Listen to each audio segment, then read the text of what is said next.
games that do the best. God damn these fucking Mexicans ruining my fucking show! Anyway. He's got the leaf blower out now. What the fuck? I think they heard you in this.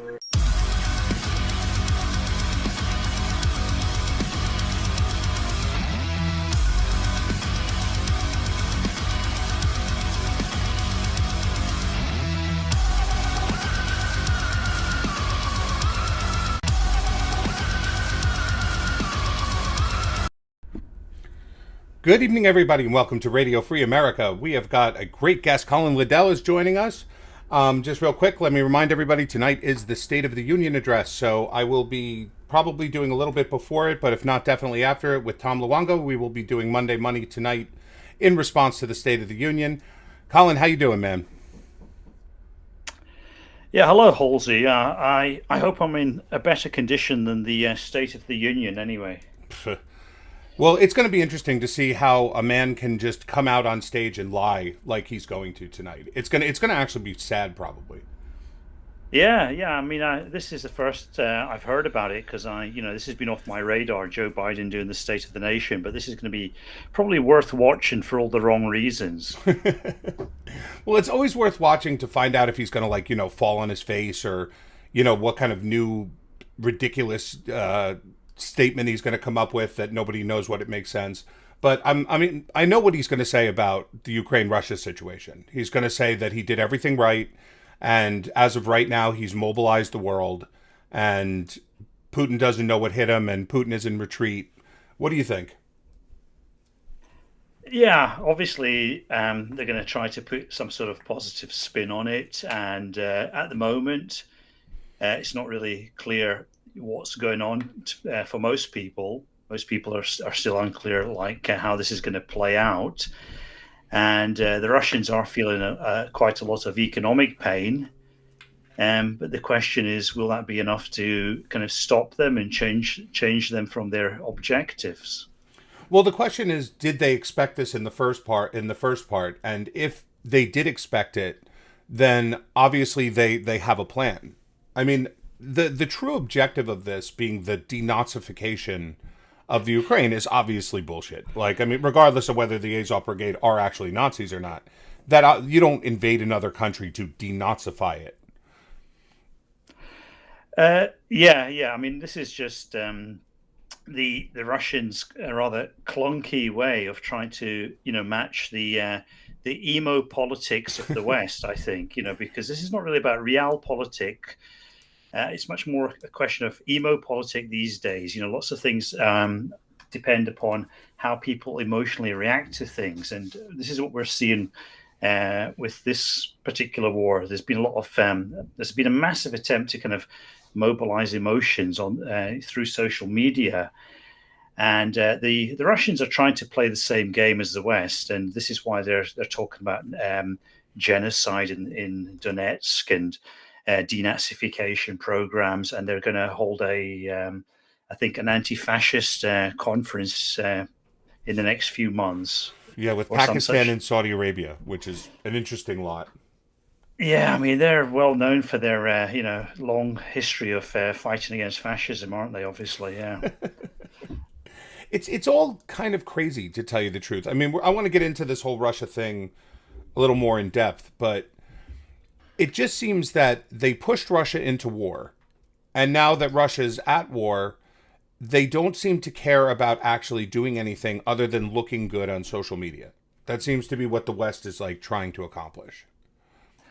Well, is it really a case of pushing Russia into war? It's like, it's almost like this happened without anybody really being aware of it. This situation in the Ukraine has been going on for a long time, and probably they thought that Putin wouldn't react in this way. And most people, I think, are surprised by Putin's reaction. And it looks a little bit like Putin has kind of overreached himself to some degree. He's, I think Putin's strong point was he had this kind of dual nature. On one hand, he seemed like a relatively normal kind of pseudo-democratic politician. but on the other hand, he was this quite ruthless, brutal, strongman character, and the two things seem to exist in balance. And this is what gave Putin his power, because he could go and visit cities like London and Berlin, and he could meet the Queen. He could sit down and do a deal with Angela Merkel, but then he could also bump off his rivals and fight these kind of these dodgy little wars on his borders, and so he had this dual nature, and I think by going in with both feet in the Ukraine, he's kind of destroyed that kind of chemistry that he actually had. So this could be quite bad for him. And I think Putin was probably expecting something different, and I'm not really sure what the West was expecting, but I don't think they were expecting any of this. So I think everybody is a little bit outside their comfort zone right now. So I think there's a lot to unpack with what you just said. So I think what they were expecting in terms of military movement is what he did to Chechnya. Is he basically told Grozny they had 24 hours to evacuate and then just bombed the city out of existence. I mean, it's still there, but they still haven't recovered from what it was. And I think that they also, on his side, there's a reason why now was go time. I mean, regardless of what the leftist media says, it's obvious that Joe Biden being in power made him want to do it now. Now, my own personal opinion is that they have been looking, if you look at the history of Brazil, Libya, Iran, China, Russia, they've been looking to establish a non-central bank anti-dollar, but their currencies have never been strong enough to actually do it. And when Libya talked about it, Muammar Gaddafi was killed less than a year later, when he said that they were going to actually do it. So under the guise of sanctions, as of right now, Putin almost has a license to do it because people expect that he has to do it. So I wonder, did all the stars align to push Putin into war? Well, I don't think anybody pushed him into war. This is the thing. He's not been pushed into war. He could have just gone along with the status quo. It wasn't that bad for him. He could have waited for certain developments to happen in the Ukraine. I mean, the Ukraine, I guess it is inherently quite unstable. There are a lot of divisions there. He could have bided his time, but he definitely decided to make a move. And I think it was because things in the Ukraine were actually headed in a direction that Putin felt threatened by. I think the country was actually moving from a kind of rather corrupt oligarchical state with a lot of US interference into a more acceptable European-style democracy to some degree. And the country was also increasingly in building up its military forces. It was re-equipping. It was getting a lot of help from countries like Britain in particular and the USA to bolster its defensive capabilities. And so I think the trends were that the Ukraine was going to become more democratic, more closely aligned with the EU, and its army was going to get a bit better. And so I think that kind of scared Putin, because really what he doesn't want is a large Russian-speaking country on his borders where people are kind of free to pump out anti-Putin memes and to criticize his hold on power. Because Putin's very, I think he's not afraid of NATO. He's not afraid of a military threat. Any sensible person could tell you that there's zero threat of a second Operation Barbarossa with NATO invading the post-Soviet Union. That's just not going to happen. And so Putin's got, I think, zero fear of a military threat from NATO. But what he's really afraid of is this kind of Western liberalism creeping into Russia through the Ukraine and then destabilizing countries like Belarus, because I think couple of years ago, there was quite a strong push to overthrow Lukashenko in Belarus. And so it looked like there was a tide of Western liberalism creeping towards Moscow. And I think this is probably part of what is motivating him. He wants to keep control of those areas, not for military reasons, but for political reasons, and to sort of control his own population.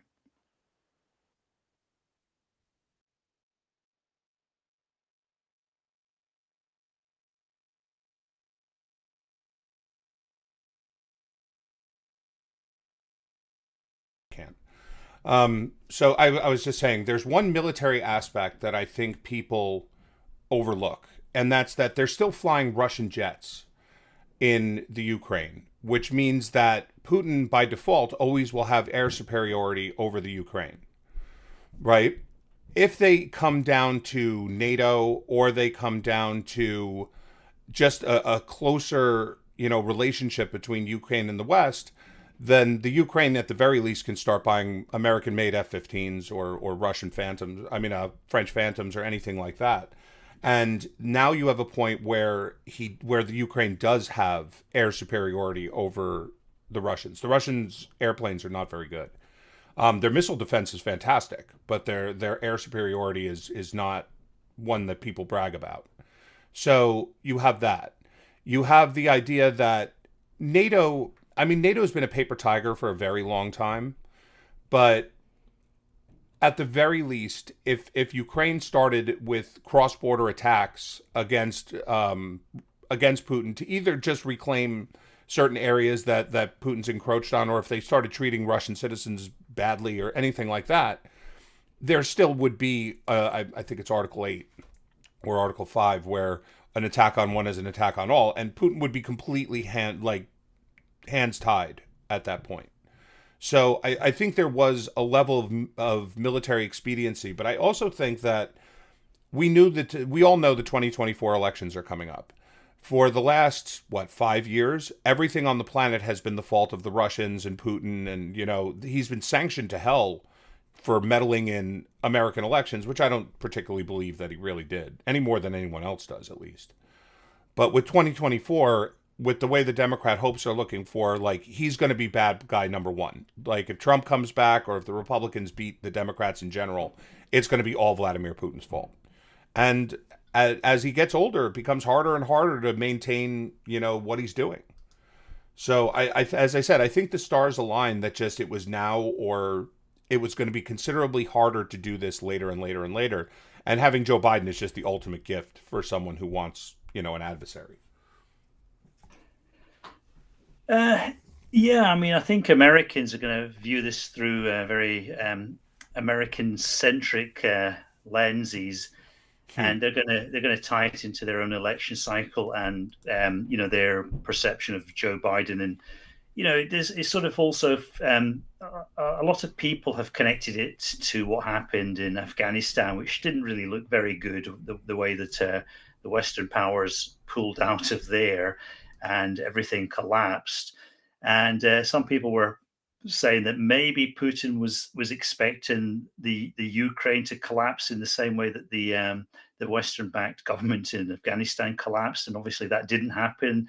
Obviously, the Ukrainians are made of sterner stuff, and so on. It's not really. I think if we look at it too much through our own domestic political concerns, though, we're probably going to end up misunderstanding what Putin's doing. So we've got to really try to see it from his point of view. And he is basically a kind of fake democratic politician. He pretends to be a democratically elected leader, but most of the people in Russia, at some level, kind of know that's not true. And there's quite a lot of dissatisfaction with Putin, and there's also quite a lot of deep dissatisfaction with Putin because he's been there so long. And so I think in Russia, people are constantly looking around for some way to get rid of him, and he's managed to really kind of shut off the exit points quite well. And he's created a kind of fake democratic system where you have a kind of clown opposition made up of, you've got Putin, who is the sensible middle candidate, relatively speaking. And then you have on the left, you have the Communist Party, and then on the right, you have this nut job Zhirinovsky. And so most Russian people, they don't want to get too involved in politics. They're going to just think, well, Putin's probably a better bet than the Communist Party or Zhirinovsky. But they're sort of being conned into democratically endorsing somebody who's basically a dictator who controls practically all the media in Russia. And he kind of rules because he manages to cut down the tall poppies, so to speak. There's no real competitor within the system. Anybody who is a real competitor, anybody who can resonate with the Russian masses, he'll have them executed. I think he bumped off that Russian politician some years ago, Nemetsov, I think his name was.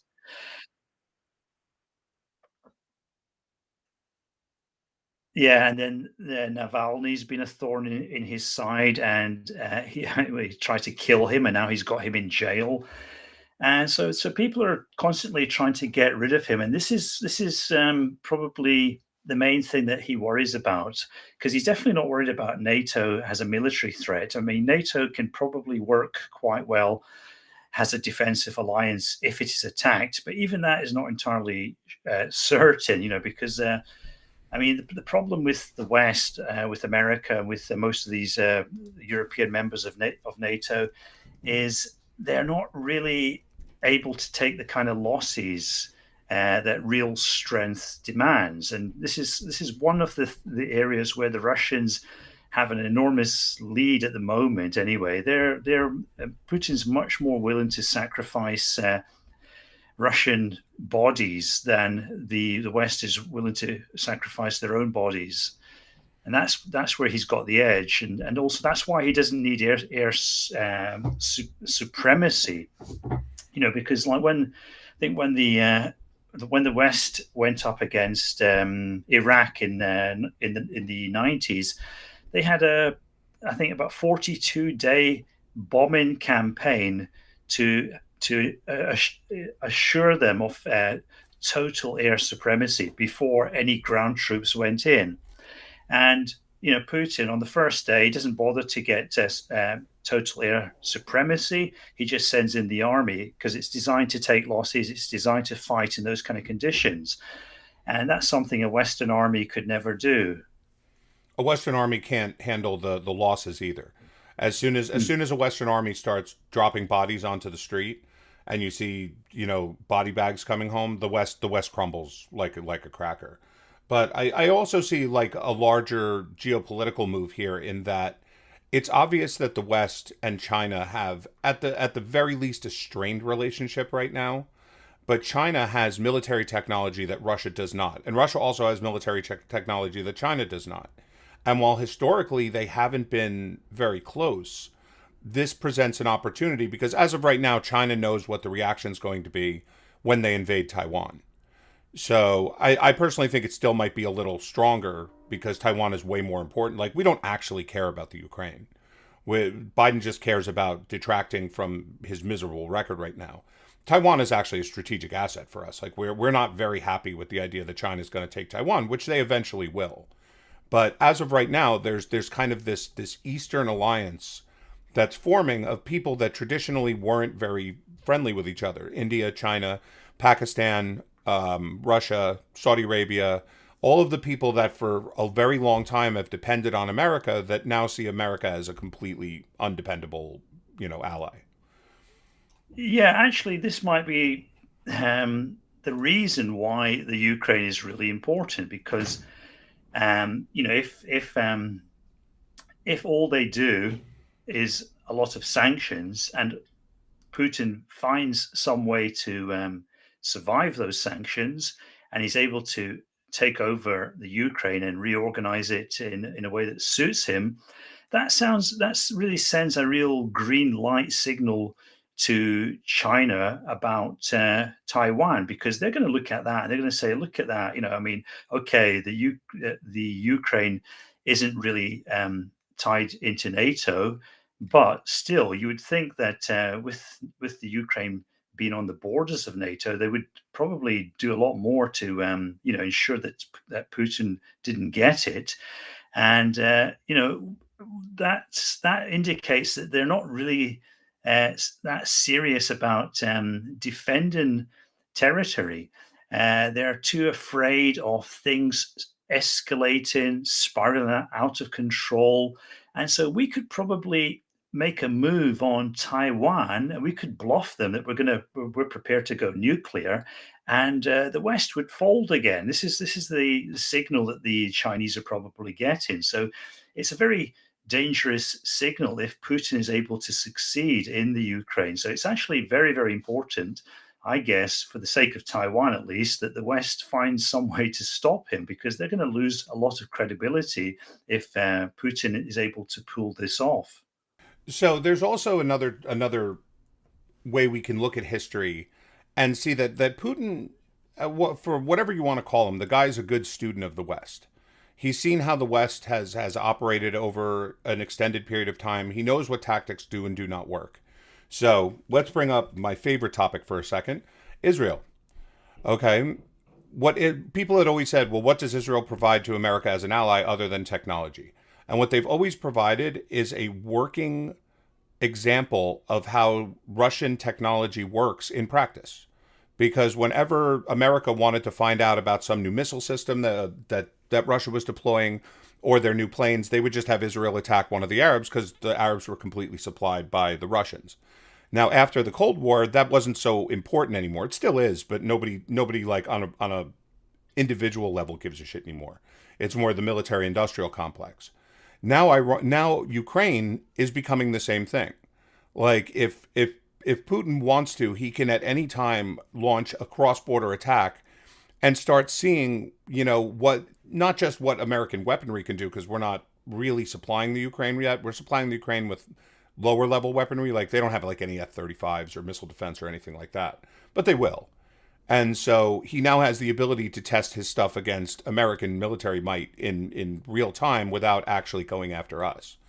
And secondly, he's able to test what are the responses going to be from the West depending on what he does. Like if he bombs Kiev from the sky, are they going to be a little crazier than if he launches a cross-border invasion or any of those different things? Like a lot of these things are just basic intelligence that you can't get anywhere else from having troops on the ground. Yeah, I can see how that could come in handy. Yeah.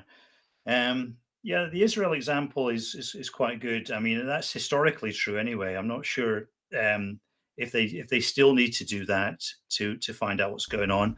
I always thought that was the special relationship with Israel. I always thought that a lot of that had to do with the Suez Canal.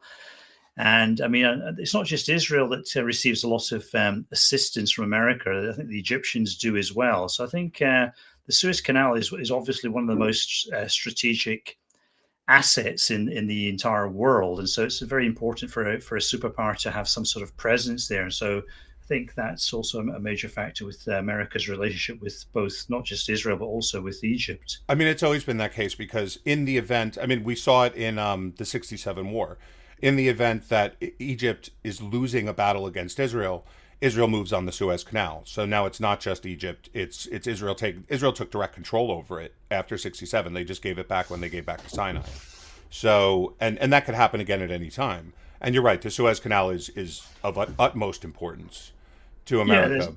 There's certain important geopolitical choke points like the Suez Canal, probably like the Bosporus in this recent case of the war in the Ukraine and so on. So we're starting to see all these very important perennial geopolitical aspects come back into play with this war. Well, again, and you brought up a good point, is that with Ukraine, right? When the pipelines go, they go under Ukrainian territory. So they're going from Russia to Ukraine to Europe.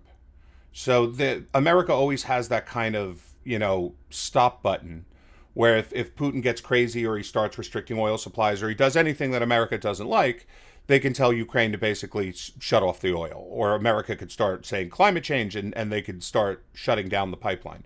They just shut down, America just shut down, this was, I think, 3 weeks ago. They literally put an end to a pipeline that was supposed to go from Israel to Cyprus directly to Greece, to mainland Europe, of natural gas. And they said they used the excuse that it wasn't good for climate change.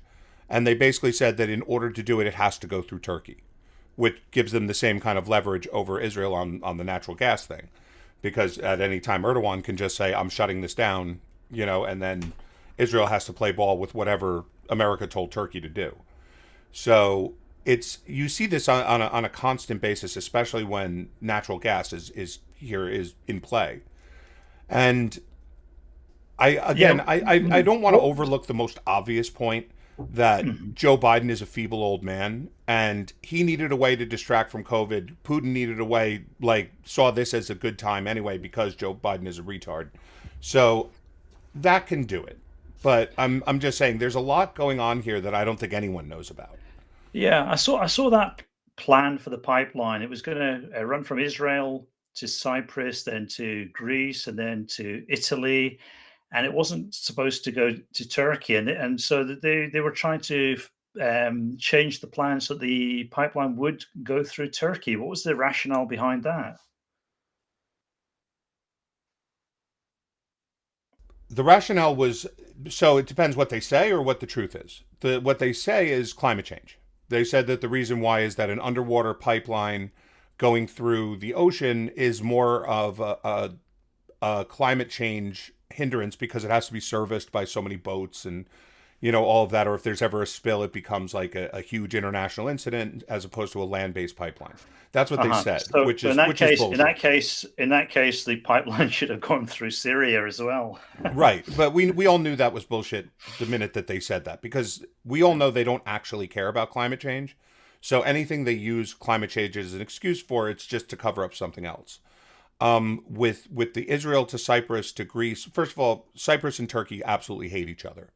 And so does Israel and Turkey don't get along anymore either. And Erdogan's basic premise was he was not going to allow the pipeline to go through Turkey unless there was a peace agreement through Israel and the Palestinians. So by forcing Israel to either go through Turkey or not do it at all, he basically keeps a thumb on Israel for whenever they decide to get uppity or whether they want to, whenever an American president wants to push peace conferences or anything like that, he could just have Erdogan shut it down. And then Israel has more leverage, less leverage at the table. So it's obvious they wanted Erdogan to have that kind of, veto power because he's another American puppet most of the time. So the Democrats were trying to use Erdogan to try to push a peace deal on Israel. Is that what you're kind of hinting at there? No, I'm saying that Erdogan did that by himself. He didn't need America for that because it makes him look good in the Muslim world to say, I'm not doing any business with Israel until they do a peace deal with the Palestinians. He doesn't need the Democrats for that. But if the pipeline goes from Israel to Cyprus to Greece, then you have 3 countries that could absolutely give a crap about a peace deal with the Palestinians. So the Democrats saw that as in the future, if they need a leverage point on Israel, they would have it go through Turkey because Erdogan could always be counted on to, say, I'm shutting this down because of that. I'm not saying it was the original premise, but now shutting it down for no reason when it's halfway built. They would only want leverage on Israel in order to kind of, squeeze a peace deal out of them. Isn't that right, though? Right, because a peace deal distracts. At any time that and you saw this with Trump more than you saw this with anyone else. Whenever an American politician has nothing else going and can't get like a win anywhere, they could do something for their base with Israel. For the Democrats, all they have to do is push a peace deal and their radical left wing starts cheering. For the Republicans, all they have to do is push either peace or non-peace with the Palestinians, and the evangelical Christians just go apeshit. I mean, that's the reason the evangelical Christians accepted a philandering, foul-mouthed guy like Trump in the first place, is because he was so pro-Israel. So pushing Israel into anything is an easy win for both sides, but you need leverage to do it. And this kind of like this also empowers the ecological, environmental narrative as well. And actually, the Russians have a similar interest in pushing environmentalism, of course, because I saw a story recently that the Russians had actually been financing some of these green groups in Europe because that served Putin's interest, like especially in Germany, where one reason they're so dependent on Russian gas is because of the Greens in the German government. Mm-hmm. I mean, with Germany, it's actually quite. I want to say it's almost funny, because Germany, for all of their faults, and I don't believe there's any fault that I can't put on Germany, but for one of their strengths is they actually follow through when they say they're going to do something. And after, I know I'm going to pronounce this wrong, because it's what, Fukushima in Japan? Or Fukushima? You would know better. So, yeah, Fukushima. After that, Germany pledged they were going to shut down all their nuclear power plants. And France said the same thing. Germany did it right away, and France just never did. They claim they just never got around to it. But after Germany shut them all down, they couldn't get their power anywhere anymore, so they started buying power from France from their nuclear reactors.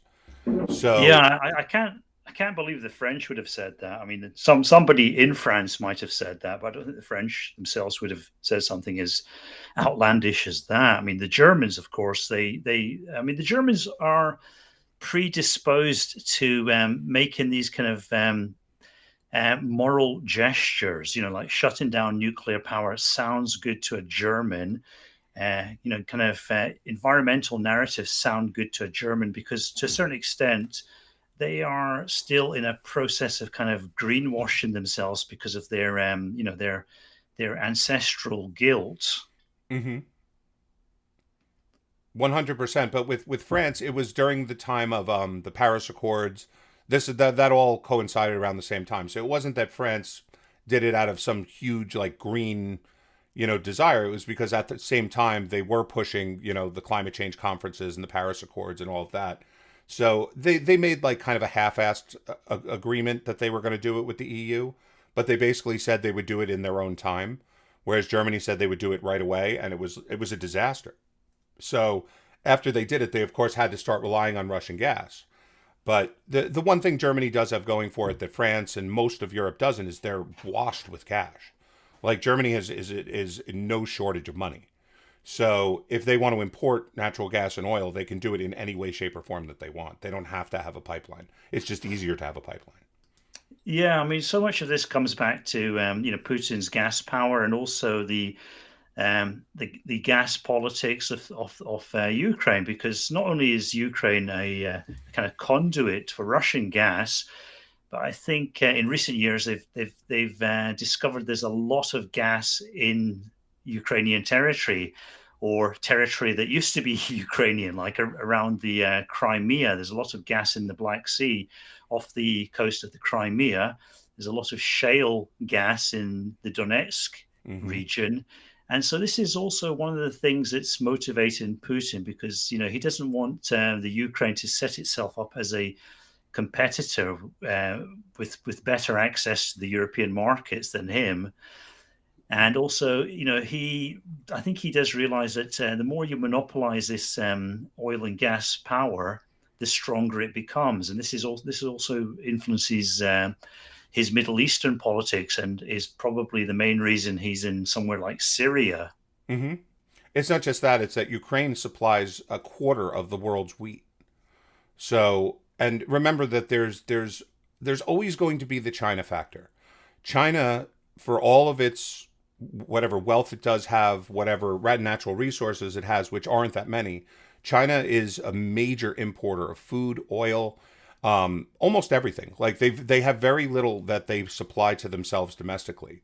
So if China is willing to buy whatever Putin has, then it doesn't matter whether the rest of the world stops, because China could care less about sanctions. They have no leverage over China with sanctions.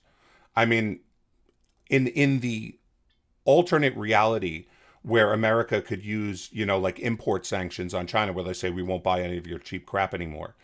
I mean, that might happen with Taiwan, but in reality, that's not something America would suffer just as much as China if they did that. So we're now at the point where Russia sees a viable way to sell their stuff because you have China, you have North Korea, you have Vietnam, you have India. I mean, that's, I think, more than a quarter of the world's population, if not half the world's population. So if they're willing Yeah, to buy what America is not willing to buy anymore, then what do they care about America? yeah, but I think the real problem Putin's going to have. I mean, of course, there is a kind of a basis for a new kind of Russian autarky separated from the West. And so you could sever all these economic connections with the EU, with Germany, with America, and then there is an alternative to that. But I think the problem is the Russians are kind of culturally and emotionally much more embedded in Europe, and they like to see themselves as European. They like to I mean, most of these Russian oligarchs, they Hmm. have big fancy homes in London. They send their kids to English boarding schools, for Christ's sake. They go American shopping too. In Paris all the time. So they really feel much. It's almost like they aspire to be Western, and so Putin's saying, no, you can't do that. We're not doing that anymore. We're going to be Eurasian. We're going to look to Beijing. We're going to look to Pyongyang. We're going to look to, New Delhi, possibly. And I'm not sure if the Russian people are going to, swallow that. I don't think it'll go down too well. I think, you know, they're going to there's going to be a growing sense of alienation from their own government. Yeah, no, there's that for sure. There's also like I don't think that Russia considers itself necessarily European, but they like the fine. They're not a third world country. Like they like their they like their gadgets. They like their movies. They want to become a consumer market as well, whereas they're not right now. Like yes, they like iPhones. They like all of that, but they're not a major consumer. Um, Actually, they're more aspirationally Western than Western people are, because Western people are, in a certain to a certain degree, Western people are just they have this a sense of feeling jaded with all this Western liberalism, Western materialism. We've been kind of bloated and bloated on it, and the Russians have always lived in a society under communism. And also this post-communist society where they didn't have all these things, and they've always craved them, and they've always wanted what people in Europe had or what people in America had. And so there's this kind of emotional direction that the country has, and so Putin is because of the way this Ukrainian war is playing out. Putin's been forced to try to completely move that in the opposite direction towards this kind of sort of weird form of Eurasian uh, kind of sort of this I don't know what you would describe it as, but it's something that the Russian people are probably not too keen on. yeah, I know. I agree. And people in the chat are commenting on it too. It's they're keen on the materialism of the West. What they're not keen on is this kind of global homo, culture that sprang from it. Like they see one as the result of the other, but they think that maybe they can have one without the other. I'm not positive that they could. I think that one kind of accompanies the other. But I think that like China's done a obviously because they don't have any kind of free press or anything. Like China's done a very good job of censoring out, the kind of pansy nature of America right now. I Russia has mean, too, no, but very few people in the West are that keen on the globo homo aspect of it, but still, it's there, and it's almost there because the fact that you have that in your society is a sign of how absolutely individually free you are to do whatever fucked up shit you want with your own life. And so it's almost like a measure of how much freedom people have. And so it's not the actual globo homo that people like, of course not. People in the West are completely disgusted by that as much as anywhere else. I'll give you that. But it really kind of it's just like a metric of freedom. Right.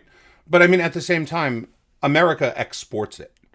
Like if you look at even especially during Trump, actually, like when you look at what America is exporting to especially growing countries, you basically have feminism, which is the linchpin for all of globo homo. So, and you see it constantly. Like, I mean, Trump was sending Ivanka all over Africa to push feminism. It's been growing in Russia to some extent. And as I said, I think the Russian Eurasian kind of access, like I forgot what you called it, but I like what you called it. I think that they're pushing this as a way, as kind of like, we'll culturally infiltrate your country and make sure that we get what we want, because obviously Europe and America control, the whole global homo kind of infrastructure. So China just doesn't let it in. They make everybody censor their movies or their TV shows or anything, but Putin doesn't have that kind of absolute power, even though he's a dictator himself.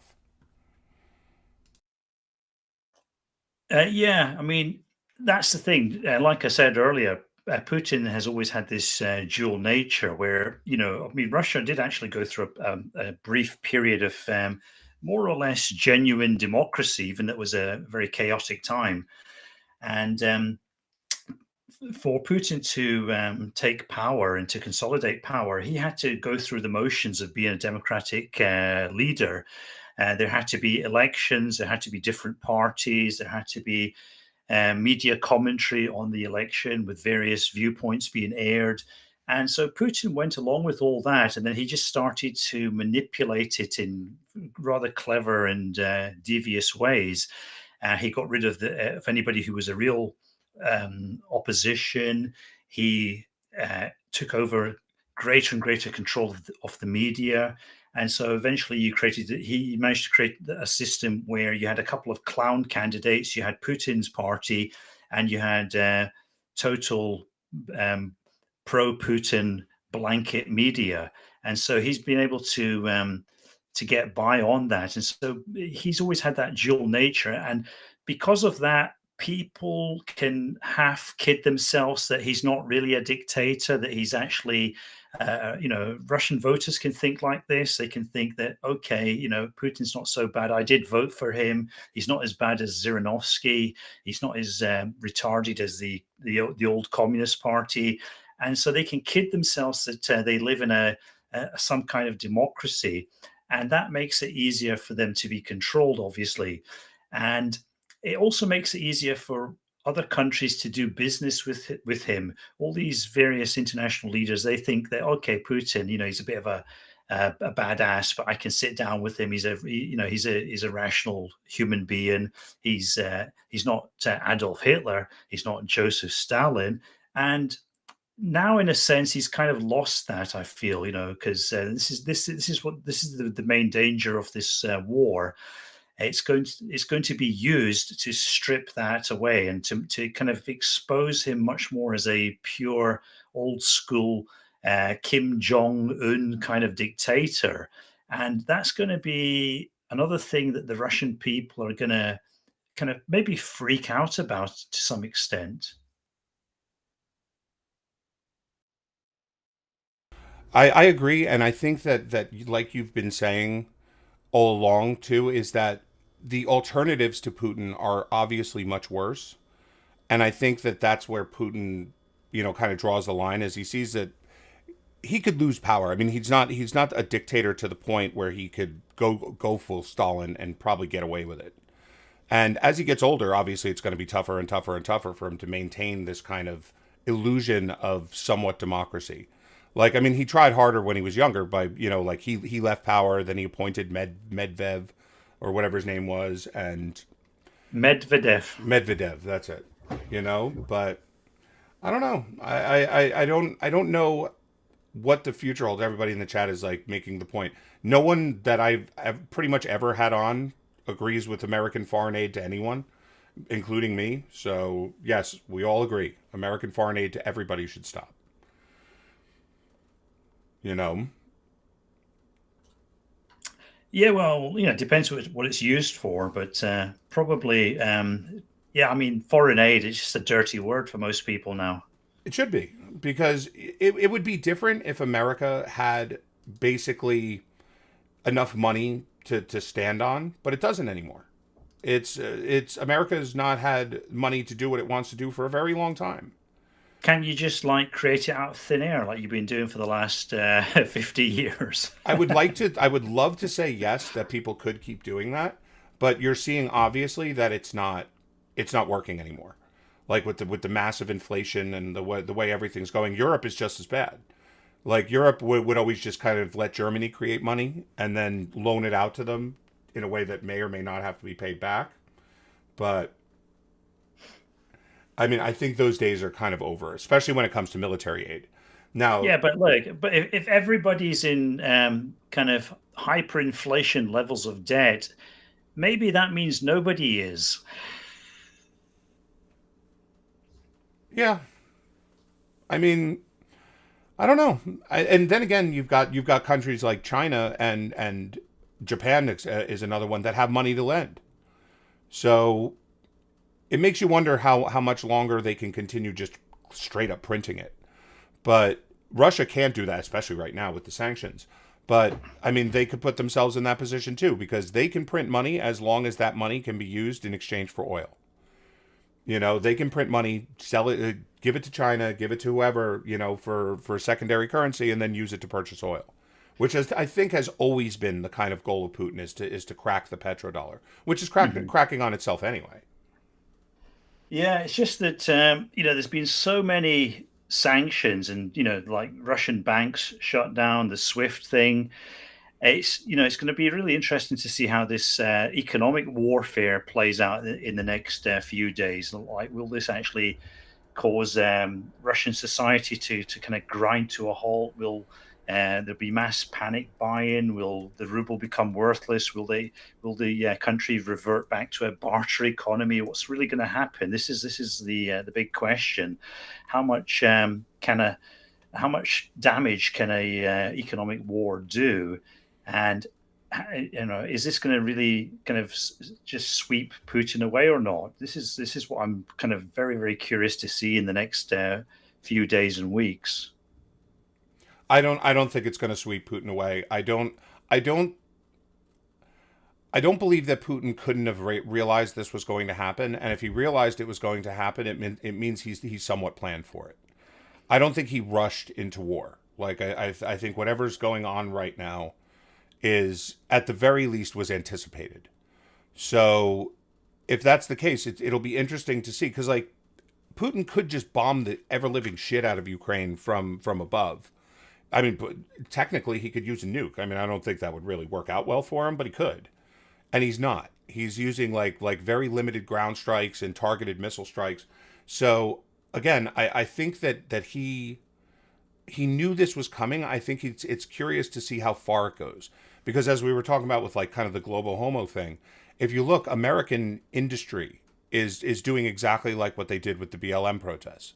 They're mobilizing themselves to kind of see who could virtue signal harder by like Apple cut off Putin from iPhones and Harley Davidson cut them off from motorcycles and American oil companies are doing all that. And so I just wonder, is this a pretense to a new system, or is it a stress test on the system we currently have, or does it just go nowhere? Because over the next few days, we'll actually find out how serious Putin really is whether he sues for peace or whether he winds it down or whether he intensifies it. Yeah, I mean, if the army keeps doing its job and keeps having enough supplies, then maybe he can keep pushing forward. But if there's serious civil disobedience in Russian cities, that could really change everything. Because then a lot of these other people in the the power structure, they're going to start thinking about, maybe Putin misjudged, maybe he got it wrong. We've got to maybe think about replacing him with somebody. And I get the feeling that Putin was taking a bit of a gamble when he did this, and he was probably expecting things to happen a lot more quickly. This is one of the reasons why, on the first day, the Russian forces were attacking this airport on the outskirts of Kiev.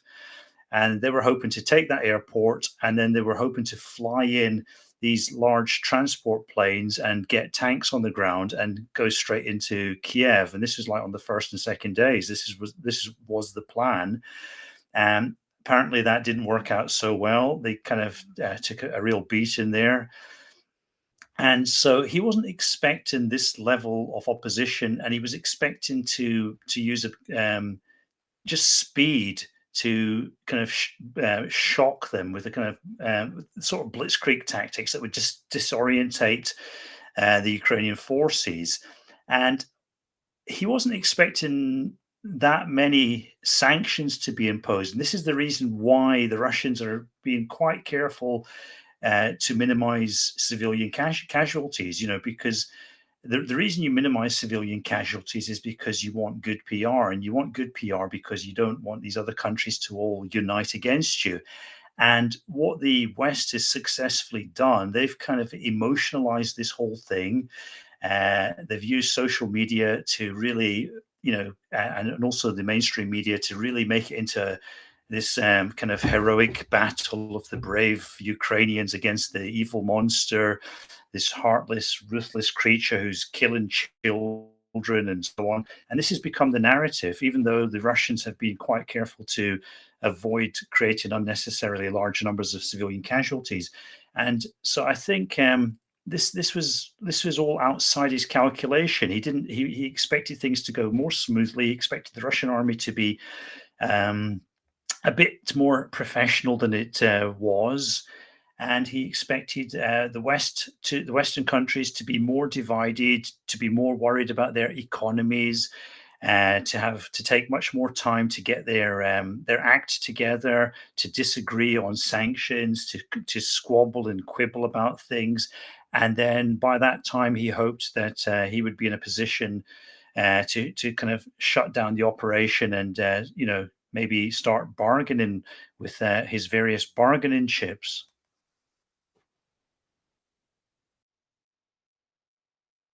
Yeah, I mean, again, it's so difficult to actually put a finger on it because of all of these different things, all of these different variables that are coming out to play. That it's what it is. It's turning this into a movie because you kind of want to tune in tomorrow and find out what happens because more will be revealed. Like I think a lot's going to be revealed tonight in Biden stumbling through the State of the Union, because I think he's going to try to announce something bold. Because as of right now, the American part of the sanctions are the weakest part. They're the weakest link in all of this. Our corporate sanctions, like the things that our corporations are doing to not do business with Russia, is actually got more teeth than what the American government is doing. But I think that they're not going to let France and Germany and all the others kind of show us up. So again, it really is curious to see what's going to happen tomorrow and what's going to happen the next day. And will, in response to that, will there be a ramping up of the violence? Like Europe has already said they're going to send planes to the Ukraine, but all they're going to send them is more Russian planes. They couldn't even send them American planes if they want to. They're not trained on them. What are they going to do? Send American advisors to train them over the next month on how to actually fly the planes? Mm. Yeah, I mean, one of the big surprises for Putin, I think, was how the Germans responded, because you had this I think it's a green social democrat government. The social democrats are usually quite Russia friendly amongst the German political parties. The Greens, of course, they're usually kind of described as watermelon greens, quite red on the inside. So very, anti-war, very pro-peace with anybody. And so he didn't really expect the Germans to kind of step up, and it kind of looked like the Germans were kind of shirking their responsibilities at the beginning. I mean, they just sent 5,000 helmets. I remember that story going out a few days ago. And then they decide to shut down Nord Stream. They decide to, I think, more or less, is it double their defense spending? Triple, And actually. Their current defense spending is about $50 billion, and or 50 billion euros. And they just announced another 100 billion they're going to be putting in this year. And they're going yeah, to maintain that level, I think they said, for 3 years.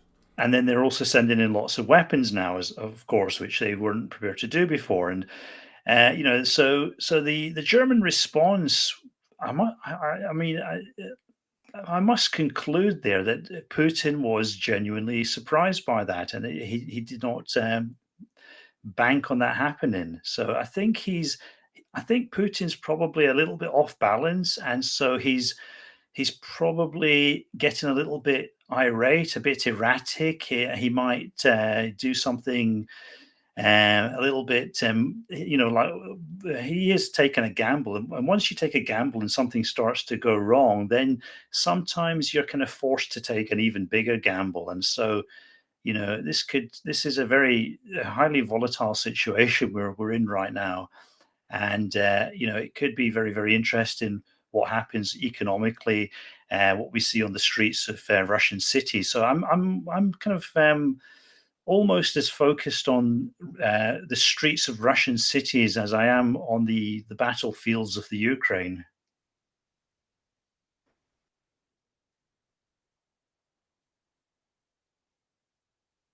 Mhm.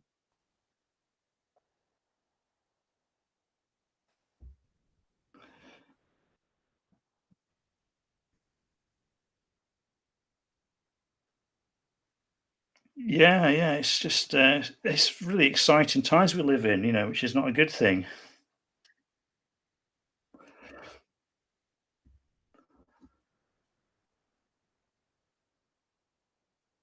Yeah.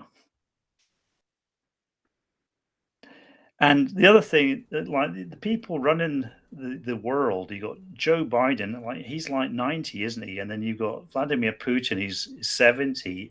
I mean, these are old guys who don't really give a fuck. I mean, the world could go up in a puff of smoke and they're not losing much, are they?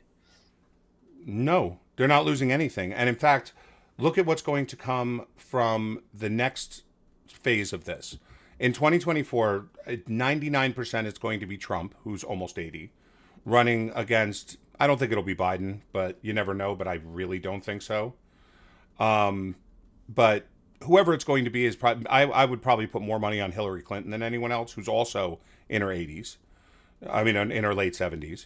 You have, Putin who's ancient. It's just it's a circle that has a lack of interest in anything but tomorrow as opposed to thinking 10 years ahead. It's the same thing I've said about Europe, is that all of Europe's leaders, if you look at them, I don't know if this is still as true, but it was true about 4 years ago. None of their leaders have kids. So there's almost no vested interest in the future beyond their lives. Yeah, I think the leader of the European Union, she has about six kids, though, surprisingly. But yeah, there's a lot of them who don't have kids. Like Macron doesn't have kids, obviously, because his wife is about old enough to be his mother. His grandmother, I think. Boris Johnson has a surprisingly large number of kids, so I think we can count on him to make more intelligent decisions, hopefully. But I'm saying there was a time where it was like Angela Merkel has no kids, and Macron, and I forgot what her name was. What was the name of the woman that was running the UK? Theresa May. That's it. Yeah, Yeah. she did try, but.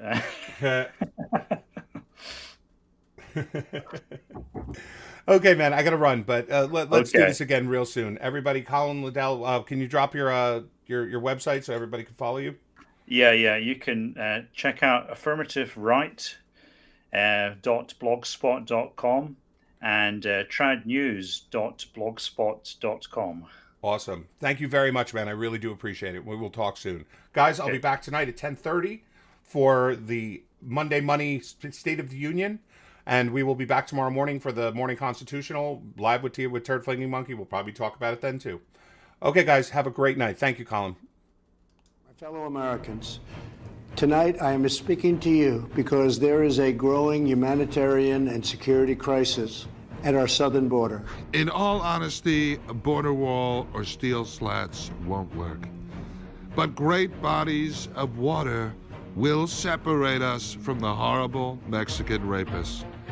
Introducing the 2019 Trump Great Border Moat, stocked with the most aggressive penis fish, incredible man-eating alligators, and unbelievable genetically modified moose-cocked rape dolphins, as well as flying, migrant-eating sharkfish. So incredible. I swore to protect our country, and that is what I will always do. So help me God. Thank you and good night.